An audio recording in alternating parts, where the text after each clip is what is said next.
고등학교 졸업 이후로 4년째 혼자 살고 있는 여자입니다. 저는 이 일을 겪은 뒤 귀신보다 사람이 더 무섭다는 걸 깨닫게 되었습니다. 당시 살던 원룸 빌라는 복도식으로 한 층에 네 집씩 나란히 있었어요. 저희 집은 3층 끝에서 두 번째였고요. 신축 빌라가 아니라 건물 현관 비밀번호가 없었고 집도 도어락이 아니어서 항상 열쇠를 가지고 다녔죠. 그날은 저녁 늦게 패스트푸드점 딜리버리를 시켜 먹으면서 새벽까지 잠 못 든 채 드라마를 보고 있었어요. 그런데 새벽 1시쯤 누가 계단을 올라오는 소리가 들리더라고요. 집에 방음이 잘 안 돼서 아침에 옆집 모닝콜 소리도 다 들리곤 했거든요. 저는 한참 드라마를 보다가 왜 그랬는지 모르겠지만 TV 소리를 최대한 줄이고 가만히 있었습니다. 이어서 계단을 오르던 소리는 저희 층 복도에서 걷는 소리로 바뀌었어요.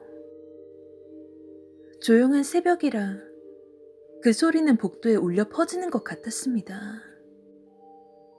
저는 당연히 저희 집이 아닐 거라고 생각했습니다.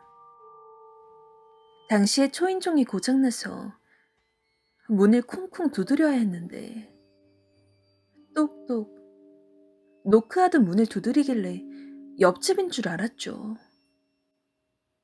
그리고 잠시 뒤 똑똑 노크 소리가 들렸습니다. 자세히 들어보니 그 노크 소리는 저희 집 문에서 나는 소리였어요. 누군가가 저희 집 문을 계속 두드리고 있더라고요. 무서워서 집에 없는 척하려고 TV도 아예 끄고 갈 때까지 기다렸지만 밖에 있는 사람은 10분째 아무 말도 없이 문을 계속 똑똑 두드렸습니다. 저는 그때 공포에 온몸이 떨린다는 표현이 정말 이럴 때 쓰는 거구나 싶었어요. 창문으로 뛰어내려서 집에서 10분 거리에 있는 경찰서로 달려갈 마음이 들 만큼 무서웠습니다. 저는 결국 덜덜 떨면서 경찰서에 신고했어요. 문 앞에서 누가 자꾸 문을 두드리는데 밖으로 나가서 확인을 못하겠어요. 그런데 잠시 후 다시 한번 똑똑 문을 두드리는 겁니다. 태어나서 신고를 처음 해봤기에 떨면서 주절주절 말했던 것 같아요. 몇 분 후에 신고가 접수되었다는 문자가 오더군요. 그 와중에도 노크 소리는 계속 들려왔습니다. 그리고 10분 정도 후에 문 밖에서 남자들 목소리가 들렸어요. 경찰입니다. 문 좀 열어주세요. 경찰관 두 분이 오셨더라고요. 경찰이란 말에 안심하고 문을 열었는데 경찰관 두 분 옆에 검정 바지에 검정 후드를 뒤집어 쓰고 검정 마스크까지 쓴 남자가 서 있는 겁니다. 경찰관이 말하기를 이 남자가 패스트푸드점 배달원인데 저녁에 결제하고 카드를 돌려주지 않아서 다시 가져다 주러 왔다는 거예요. 느껴지시나요? 여기서 이상한 점은 한두 가지가 아닙니다. 저는 주로 모바일 결제를 해서 항상 배달이 오면 음식만 받고 바로 인사하고 문을 닫았기 때문에 따로 현금이나 카드 결제를 하지 않았어요. 그런데 이 남자 말은 제가 체크카드를 받지 않아서 다시 돌려주러 왔다는 것이었습니다. 그리고 보통 집에 누가 있는지 확인하거나 배달 왔다는 걸 알리려고 누구입니다. 문 좀 열어주세요. 같은 말로 방문을 알리지 않나요?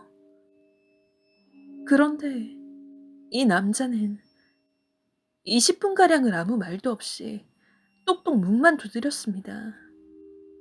또 그 패스트푸드점에서 일주일에 2번 정도는 시켜 먹었기 때문에 배달원들 얼굴을 기억하는 편이었거든요. 그 남자는 마스크로 얼굴을 가리고 있었지만 난생 처음 보는 눈이었어요. 의문투성이 남자가 경찰관과 이야기를 하더니 나지막이 저한테 말하더군요. 검정 마스크를 쓴 채 눈밖에 보이지 않는 얼굴로요. 아, 예, 죄송해요. 그 눈을 지금까지도 잊을 수가 없어요. 경찰관은 그 남자의 신원을 확인한 후에 돌려보냈습니다. 경찰들이 다 돌아간 뒤에 저는 제가 항상 시켜 먹던 패스트푸드점에 전화를 걸었어요. 진짜 그 배달원이 근무하고 있다는 사실을 확인하기 위해서였습니다. 부점장이라는 분이 전화를 받으시더라고요. 저는 그분에게 자초지종을 설명했죠. 그런데 그분께서 자신은 배달원들에게 그런 얘기를 들어본 적이 없다더군요. 다행히 그날 이후로 낯선 사람이 문을 두드리는 일은 없었습니다. 그렇게 그날 일은 해프닝으로 종료되었죠. 그래도 그때 그 기억은 아직도 잊히지 않아요. 새벽에 웬 남자가 저희 집 문을 두드린 그 20분 동안은 제게 가장 끔찍한 시간이었으니까요.